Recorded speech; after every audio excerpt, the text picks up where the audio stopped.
ஆண்டவராகிய இயேசு கிறிஸ்துவின் நாமத்திலே உங்களுக்கு என் வாழ்த்துக்கள். பிலிப்பியர் 4வது அதிகாரம் 4வது வசனம். கர்த்தருக்குள் எப்பொழுதும் சந்தோஷமாயிருங்கள், சந்தோஷமாயிருங்கள் என்று மறுபடியும் சொல்லுகிறேன். பிலிப்பியர் 3வது அதிகாரம் 1வது வசனம். மேலும் என் சகோதரரே, கர்த்தருக்குள் சந்தோஷப்படுங்கள். 1 தெசலோனிக்கேயர் 5வது அதிகாரம் 16வது வசனம். எப்பொழுதும் சந்தோஷமாயிருங்கள். அப்போஸ்தலனாகிய பவுல் பிலிப்பியருக்கு எழுதின நிருபத்தில் கர்த்தருக்குள் எப்பொழுதும் சந்தோஷமா இருங்கள்னு மறுபடியும் சொல்றாரு. நாம் எப்பொழுதும் சந்தோஷமா இருக்கணும்னு ஆண்டவர் விரும்புறாரு. பவுல் பிலிப்பியருக்கு எழுதின நிருபத்தை சிறைச்சாலையில இருந்து எழுதுறாரு. சிறைச்சாலையில இருந்த போதும் அவர் துக்கமா இருக்கல்ல, எதிர்மறையான வார்த்தைகளை பேசல, சோர்வா இருக்கல்ல, சந்தோஷமா இருந்தாரு. அவர் ஆண்டவர் கூட உள்ள உறவுல நிலைச்சிருந்தனால கர்த்தர் அவரோட கூட இருந்தாரு. கர்த்தர் கூட இருந்தனாலதான் அவரால சந்தோஷமாக இருக்க முடிஞ்சிச்சு. நம்மளும் கர்த்தரோட கூட உள்ள உறவுல நிலைச்சிருக்கும் போது கர்த்தர் நம்ம கூட இருப்பாரு. நம்மளால எந்த சூழ்நிலையிலும் சந்தோஷமா இருக்க முடியும். 1 யோவான் 3வது அதிகாரம் 6வது வசனம். அவரில் நிலைத்திருக்கிற எவனும் பாவம் செய்கிறதில்லை, பாவம் செய்கிற எவனும் அவரை காணவும் இல்லை, அவரை அறியவும் இல்லை. இயேசு கிறிஸ்துவுக்குள் வாழ்கிறவங்க பாவம் செய்ய மாட்டாங்க. தொடர்ந்து பாவத்துல வாழ்கிறவங்க அவரை சரியா புரிஞ்சு கொள்ளல, அவரை சரியா அறிஞ்சு கொள்ளல. ஏலியின் குமாரர் கர்த்தரை அறியவில்லைன்னு 1 சாமுவேல் 2வது அதிகாரம் 12வது வசனத்துல பாக்குறோம். அவர்கள் ஆசாரியர்களா இருந்தும் கூட துணிகரமா பாவத்துல வாழ்ந்தாங்க.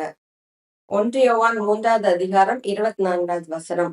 அவருடைய கட்டளைகளை கை கொள்ளுகிறவன் அவரில் நிலைத்திருக்கிறான், அவரும் அவனில் நிலைத்திருக்கிறார். நாம் அவரில் நிலைத்திருக்கிறதை அவர் நமக்கு தந்தருள்ள ஆவியினாலே அறிந்திருக்கிறோம். நாம் வேத வசனத்தின்படி நடக்கும் போது ஆண்டவர் நம்ம கூட இருப்பாரு. அதனால நம்ம எதை குறிச்சும் கவலைப்பட தேவையில்லை. அதனால நம்ம சந்தோஷமா இருக்கணும். எந்த சூழ்நிலையிலும் நம்ம சந்தோஷமா இருக்கணும். ஆவியின் கனிகளில் ஒன்று சந்தோஷம். யோவான் 15வது அதிகாரத்துல நம்ம பாக்குறோம். அவரில் நிலைத்திருக்கிற எவனும் மிகுந்த கனிகளை கொடுப்பான்னு ஆண்டோடைய வார்த்தை சொல்லுது. 2 கொரிந்தியர் 6வது அதிகாரம் 10வது வசனம். துக்கப்படுகிறவர்கள் எண்ணப்பட்டாலும் எப்பொழுதும் சந்தோஷப்படுகிறவர்களாக எங்களை விளங்க பண்ணுகிறோம். 2 கொரிந்தியர் 7வது அதிகாரம் 4வது வசனம். எங்களுக்கு உண்டான சகல உபத்திரவங்களிலேயும் பரிபூர்ணமான சந்தோஷமா இருக்கிறேன். பவுலின் வாழ்க்கையில துன்பங்கள், துயரங்கள், வேதனைகள் வந்தது. அவற்றின் மத்தியிலும் அவர் எப்பொழுதும் சந்தோஷமா இருந்திருக்காரு. ஏன்னா ஆண்டவர் அவர் கூட இருந்தாரு. உபத்திரவங்கள் மத்தியிலும் பூர்ணமான சந்தோஷமா இருக்கிறேன்னு சொல்றாரு. ஆண்டவர் தான் அவருக்கு ஆறுதலா இருந்தாரு. ஆண்டவரே அவர் நம்பி இருந்தாரு. அவருடைய ஊழியத்துல சிறையிருப்புகள் வந்தது, அடிகள், இழப்புகள் வந்த போதும் அவர் கர்த்தரே சார்ந்திருந்தாரு. அவரே நம்பி இருந்தாரு. உபத்திரவங்கள் மத்தியிலும் சந்தோஷமா மனரம்யமா இருந்தாரு. நாமும் கர்த்தர் எப்படிப்பட்டவர் என்பதை அறிந்து வைத்திருந்தோம்னா எப்பொழுதும் நம்ம ஆண்டவரே நம்பி இருப்போம், அவரே சார்ந்திருப்போம். எதை குறிச்சு நம்ம கவலைப்பட மாட்டோம். ஆண்டவர் நம்ம கூட இருக்கிறனால நம்மளால சந்தோஷமா இருக்க முடியும். அப்போஸ்தலனாகிய பவுலை போல நம்ம மனரம்யமாய் சந்தோஷமாய் எந்த சூழ்நிலையிலும் நம்ம இருக்கணும். ஆபகுக் 3வது அதிகாரம் 17 முதல் 19வது வசனம் வரை. அத்திமரம் துளிர் விடாமற் போனாலும், திராட்சை செடிகளில் பழம் உண்டாகாமற் போனாலும், ஒலிவ மரத்தின் பலன் அற்று போனாலும், வயல்கள் தானியத்தை விளைவியாமற் போனாலும், கிடையில் ஆட்டு மந்தைகள் முதலற்று போனாலும், தொழுவத்திலே மாடு இல்லாமற் போனாலும், நான் கர்த்தருக்குள் மகிழ்ச்சியாயிருப்பேன். என் இரட்சிப்பின் தேவனுக்குள் களி கூறுவேன். ஆண்டவராகிய கர்த்தர் என் பலன். அவர் என் கால்களை மான் கால்களைப் போலாக்கி உயரமான ஸ்தலங்களில் என்னை நடக்க பண்ணுவார். யூதா தேசத்துல அழிவு வந்தது, இழப்பு, வறுமை வந்தது. வயல்கள் எல்லாம் விளைச்சலை கொடுக்கல, ஆடு மாடுகள்லாம் மரிச்சு போச்சு. அந்த சூழ்நிலையிலும் இழப்புகளின் மத்தியிலும் ஆபகுக் தீர்க்கதரிசி கர்த்தருக்குள் சந்தோஷமா இருந்தாரு. கர்த்தர் தான் என் பலன், அவர்தான் என் பாதுகாப்புன்னு அவர் சொல்றாரு. கர்த்தர் நம்ம கூட இருந்தாதான் நம்மளால சந்தோஷமா இருக்க முடியும். எந்த சூழ்நிலை வந்தாலும் ஆண்டவரை நம்பி அவரே சார்ந்திருக்கணும். அப்பதான் நம்மளால சந்தோஷமாக இருக்க முடியும். யோபு சொல்றாரு, அவர் என்னை கொன்று போட்டாலும் அவர் மேல் நம்பிக்கையா இருப்பேன்னு யோபு 13வது அதிகாரம் 15வது வசனத்துல பாக்குறோம். யோபுவின் வாழ்க்கையில கஷ்டங்கள் வந்தது, இழப்பு வந்துச்சு, பிள்ளைங்கள்லாம் மரிச்சு போயிட்டாங்க, ஆடு மாடுகள்லாம் மரிச்சு போயிடுச்சு, சரீரத்துல வியாதி வந்தது. அந்த சூழ்நிலையிலும் அவர் சொல்றாரு, அவர் என்னை கொன்று போட்டாலும் அவர் மேல் நம்பிக்கையா இருப்பேன்னு சொல்றாரு. நம்முடைய வாழ்க்கையில இழப்புகள் வரலாம், தோற்று போன நிலைமை வரலாம். ஆனாலும் நம்ம அந்த சூழ்நிலையை பார்க்காம இவ எல்லாவற்றையும் மாற்ற வல்லமையுள்ள தேவனை நோக்கி பார்க்கும்போது அவர் இந்த சூழ்நிலை எல்லாவற்றையும் மாற்றுவார். ஏன்னா அவர் நம்ம கூட இருக்காரு. அதனால நம்ம கவலைப்படக்கூடாது, சோர்ந்து போகக்கூடாது. அவரை நம்பி அவரே சார்ந்திருக்கணும். நம்மளை அவர் ஆசீர்வதித்து நம்மளை உயர்த்துவார். ஒருபோதும் நம்மளை கைவிட மாட்டார். நம்மள அநேகர் வியாதியோட இருக்கலாம், கீழ்ப்படியாத பிள்ளைகள்னால வேதனையோட இருக்கலாம், கைவிடப்பட்ட நிலைமையில இருக்கலாம், பண நெருக்கடியோட இருக்கலாம். ஆனா இவ எல்லாவற்றையும் ஆண்டவர் அறிந்திருக்கிறார். அதனால நம்ம ஒருபோதும் சோர்ந்து போகக்கூடாது. எப்பேற்பட்ட வியாதியை நீக்கிற வல்லமை அவரிடத்துல உண்டு. எப்பேற்பட்ட கடின இருதயத்தை அவரால மாற்ற முடியும். நம்முடைய தேவையெல்லாம் அவர் அறிந்திருக்கிறார். நிச்சயமாக அதெல்லாவற்றையும் சந்திப்பார். அவ்வளவு வல்லமையும் பராக்கிரமம் உள்ள தேவன். தண்ணீரை திராட்சசமா மாற்றுகிற தேவன், கசந்த மாறாவை மதுரமாக மாற்றுகிற தேவன். நம் கண்ணீரை அவர் களிப்பாக மாற்றுவார். நம் துக்கம் சந்தோஷமாக மாறும். வானத்தையும் பூமியையும் சமுத்திரத்தையும் அதில் உள்ள எல்லாவற்றையும் உண்டாக்குன தேவன், காற்றையும் கடலையும் அடக்குன தேவன். எல்லா அதிகாரம் அவரிடத்துல இருக்குது. 2 நாளாகமம் 20வது அதிகாரம் 6வது வசனம். அவர் வல்லமையும் பராக்கிரமம் உள்ள தேவன் பாக்குறோம். தானியேல் 5:23 பாக்குறோம், நம் சுவாசத்தை அவருடைய கரத்துல வைத்திருக்கிறார். அப்போஸ்தலர் 17வது அதிகாரம் 25வது வசனத்துல எல்லாருக்கும் ஜீவனையும் சுவாசத்தையும் சகலத்தையும் கொடுக்கிற தேவன் பாக்குறோம். நம்முடைய வாழ்க்கைய அவர் கரத்துல வைத்திருக்கிறார். அதனால நம்ம எதை குறிச்சு நம்ம கவலைப்படக்கூடாது. எல்லா அதிகாரம் அவரிடத்துல இருக்குது. 100க்கு அதிபதி அதை அறிந்து வைத்திருந்ததால்தான் சொல்றான், நீர் ஒரு வார்த்தை மாத்திரம் சொல்லும், என் வேலைக்காரன் சொஸ்தமாவான். அத மத்தேயு 8வது அதிகாரம் 8வது வசனத்துல பாக்குறோம். 100க்கு அதிபதி ஆண்டவர் மேல அவ்வளவு விசுவாசம் வைத்திருந்தார். எல்லா அதிகாரமும் அவருடைய கரத்துல இருக்கிறது. நம்ம ஜீவனோட இருக்கிறது அவருடைய கிருபை. எல்லாவற்றின் மீதும் இயேசுக்கு அதிகாரம் உண்டு. ஆண்டவரை சரியாய் அறிந்து வைத்திருப்பவர்கள் தான் அவரை நம்பி வாழ்வாங்க. நீதிமொழிகள் 28வது அதிகாரம் 25வது வசனம். கர்த்தரை நம்புகிறவனோ செழிப்பான் பாக்குறோம். எரேமியா 17வது அதிகாரம் 7வது வசனம். கர்த்தர் மேல் நம்பிக்கை வைத்து கர்த்தரை தன் நம்பிக்கையாக கொண்டிருக்கிற மனுஷன் பாக்கியவான். சங்கீதம் 64:10 பாக்குறோம், நீதிமான் கர்த்தருக்குள் மகிழ்ந்து அவரை நம்புவான். ரோமர் 5வது அதிகாரம் 9வது வசனம். இயேசு கிறிஸ்துவின் ரத்தத்தினால நம்ம நீதிமான்கள் ஆக்கப்பட்டிருக்கிறோம். அப்படி நீதிமான்கள் ஆக்கப்பட்டவர்கள் ஆண்டவரே நம்பி இருக்கிறதுனால அவங்க எதை குறிச்சும் கவலைப்பட மாட்டாங்க. எந்த சூழ்நிலையிலும் அவங்க ஆண்டவரை நம்பி இருப்பாங்க. யெகோவா ஈரே, கர்த்தர் பார்த்து கொள்வார் என்று அவர் மேல பாரத்தை போட்டுட்டு சந்தோஷமா சமாதானத்தோட இருப்பாங்க. யாரெல்லாம் ஆண்டவரை நம்பி இருக்கிறாங்களோ அவங்க எதை குறிச்சும் கவலைப்பட மாட்டாங்க. எப்பொழுதும் சந்தோஷமாக சமாதானத்தோட இருப்பாங்க. சங்கீதம் 37:4.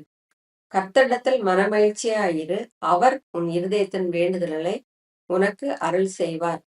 நம்ம கர்த்தரிடத்துல நம்பிக்கையா இருக்கும்போது நம்ம சந்தோஷமா இருப்போம். அவர் நம்முடைய இருதயத்தின் வாஞ்ச, நம்ம தேவைகள் எல்லாம் அவர் சந்திப்பார். நம்ம வாஞ்சைகள் எல்லாம் அவர் நிறைவேற்றுவார். ஏசாயா 53வது அதிகாரம் 11வது வசனம்.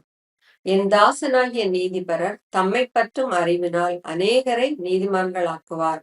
அவர்களுடைய அக்கிரமங்களை தாமே சுமந்து கொள்வார். இயேசு கிறிஸ்து நம்முடைய பாவங்களுக்கான தண்டனையை சிலுவையில சுமந்து கொண்டார். அதை நாம் விசுவாசிக்கும் போது நீதிமான்களாக்கப்படுகிறோம். ரட்சிப்பின் சந்தோஷத்தை நாம் பெற்றுக்கொள்கிறோம். தேவனுடைய ராஜ்யத்துக்குள்ள நம்ம வந்துடும். ரோமர் 14:17 பாக்குறோம், தேவனுடைய ராஜ்யம் புசிப்பும் குடிப்பும் அல்ல, அது நீதியும் சமாதானமும் பரிசுத்த ஆவியினால் உண்டாகும் சந்தோஷமா இருக்கிறது.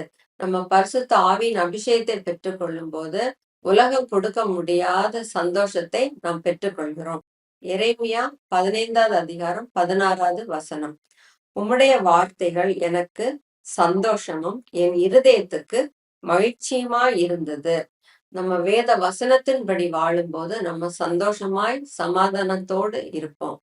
ஆனா வசனத்துக்கு கீழ்ப்படியாம நம்ம பாவம் செய்யும் போது நம்ம குற்ற மனசாட்சியோட கூட இருப்போம். நம்ம சமாதானத்தை சந்தோஷத்தெல்லாம் இழந்து போயிடுவோம். ரோமர் 4வது அதிகாரம் 3வது வசனத்துல பாக்குறோம். ஆபிரகாம் தேவனை விசுவாசித்தான், அது அவனுக்கு நீதியாக எண்ணப்பட்டது.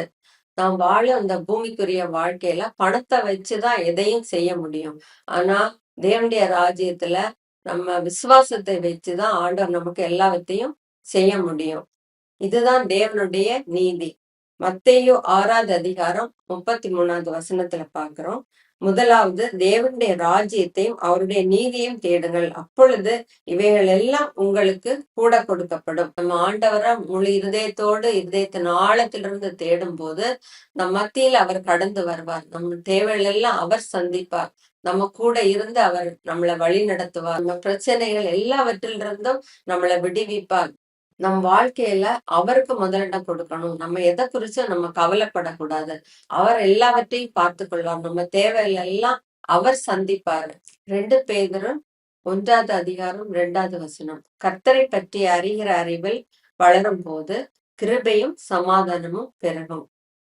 சங்கீதம் 119 165. உம்முடைய வேதத்தை நேசிக்கிறவர்களுக்கு மிகுந்த சமாதானம் உண்டு, அவர்களுக்கு இடரல் இல்லை.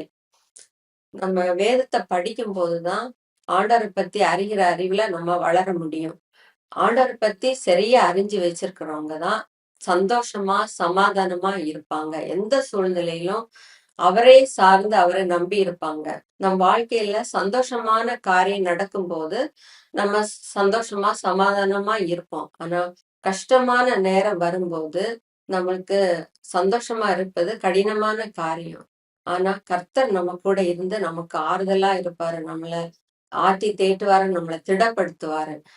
மத்தேயு 11வது அதிகாரம் 28வது வசனத்துல, வருத்தப்பட்டு பார சுமக்கிறவர்களே, நீங்கள் எல்லாரும் என்னிடத்தில் வாருங்கள், நான் உங்களுக்கு இளைப்பாறுதலை தருவேன்.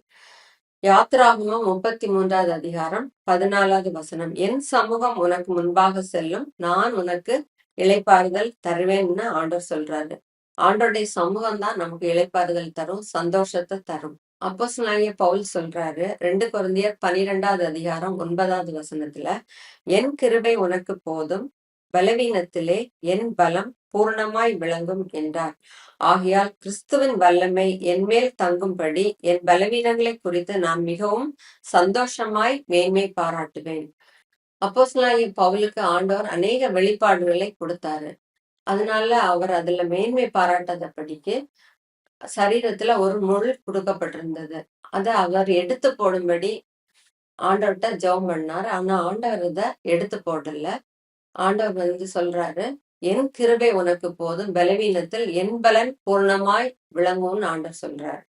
பலவீனத்தில் அவருடைய பலத்தை தருவேன்னு சொல்லி தைரியத்தையும் நம்பிக்கையும் கொடுக்கிறாரு. பலவீனத்தின் நிமித்தம் ஒரு கிருபை இருந்தது. பலவீனத்தில் அவருடைய பலத்தை கொடுத்து அவரை தைரியப்படுத்தி அவருக்கு நம்பிக்கையை கொடுக்கிறாரு. நம் சரீரத்துல பலவீனம் வரும்போது நம்ம அவரே சார்ந்திருக்கும்படியாகவும் அவருடைய பலத்துல நிற்கும்படியாகவும் நம்ம நடத்துறாரு. பலவீனத்துல அவருடைய வல்லமையை வெளிப்படுத்தி நமக்கு சுகத்தை தருகிறாரு. அவரே சார்ந்திருக்கும்படியாக நம்ம நடத்துறாரு. அதனால நம்ம எதை குறிச்சு நம்ம கவலைப்படக்கூடாது. எந்த சூழ்நிலையிலும் பலவீனம் வரும்போதும் நமக்கு கஷ்டமான சூழ்நிலை வரும்போது எதை குறிச்சு கவலைப்படக்கூடாது. ஏன்னா ஆண்டவர் வல்லமையும் பராக்கிரமம் உள்ள ஆண்டவர் நம்ம கூட இருக்கிறதுனால நம்ம சந்தோஷத்தோட சமாதானத்தோட கூட இருக்கணும். பிதாவே, உம்மை துதிக்கிறோம், ஸ்தோத்தரிக்கிறோம். அந்த நல்ல வேலைக்காக நன்றி. ஆண்டவராகிய இயேசு கிறிஸ்து நாமத்தினாலே உம்முடைய பாத்துல இருந்து நிற்கிறோம் ராஜா. ஏசப்பா, இதை பார்த்து கொண்டிருக்கிற ஒவ்வொரு பிள்ளைகளையும் உம்முடைய கருத்துல ஒப்பு கொடுக்கிறோம். அந்த பிள்ளைகளை ஆசீர்வதிங்க. கஷ்டத்துல, நெருக்கத்துல, வேதனையில, வியாதியில அப்பா கீழ்ப்படியாத பிள்ளைகள்னால சோர்ந்து போய் இருக்கிற பிள்ளைகளை நீங்க கண்ணோக்கி பாருங்க. அவங்க கஷ்டத்துல இருந்து நெருக்கத்துல இருந்து விடுவீங்கப்பா. அவங்க அப்பா ஸ்தோத்திரம் அப்பா, துக்கத்தையே நோக்கி அப்பா சூழ்நிலையை நோக்கி பார்த்து கொண்டிராதபடி தகப்பனே, இவ எல்லாவற்றையும் மாற்ற வல்லமை உள்ள தேவனை நோக்கி பார்த்து பிள்ளைகள் அப்பா சமாதானத்தோடு சந்தோஷத்தோடு கூட இருக்க செய்யுங்கப்பா. கர்த்தர் நீர் கூட இருக்கும் போது எல்லா சூழ்நிலையும் நீங்க மாற்றி போடுவீங்களேப்பா. அந்த நம்பிக்கையை பிள்ளைகளுக்கு தாருங்க, அந்த தைரியத்தை தாருங்க, திட நம்பிக்கையை தாருங்க. கர்த்தர் ஆறுதல் செய்யுங்கப்பா. நீங்க கூட இருந்து வழி நடத்துங்க, கரம் பிடித்து நடத்துங்க. உம்முடைய பிரசன்னம், உம்முடைய ஆளுகை, உம்முடைய கரம், உம்முடைய வழி நடத்துதல் பிள்ளைகளோட கூட இருக்கட்டும். ஆசீர்வதிங்க, பலப்படுத்துங்க, எல்லா பலவீனத்தை எடுத்து போடுங்கப்பா. தேவையெல்லாம் சந்திங்க, ஆசீர்வதித்து உயர்த்துங்க. கர்த்தர் கூட இருங்கப்பா. அதான் மேலான பாக்கிய ராஜா. நீர் கூட இருந்து வழி நடத்துங்க ராஜா. திடப்படுத்துங்க, பலப்படுத்துங்க. உம்முடைய கரம் பிள்ளைகளோடு கூட இருக்கட்டும் ராஜா. இயேசுவின் நாமத்தில் பிதாவே, ஆமென். அன்புக்கும் சமாதானத்துக்கும் காரணராகிய ஆண்டவராகிய இயேசு கிறிஸ்து உங்களோட கூட இருப்பாராக. ஆமென்.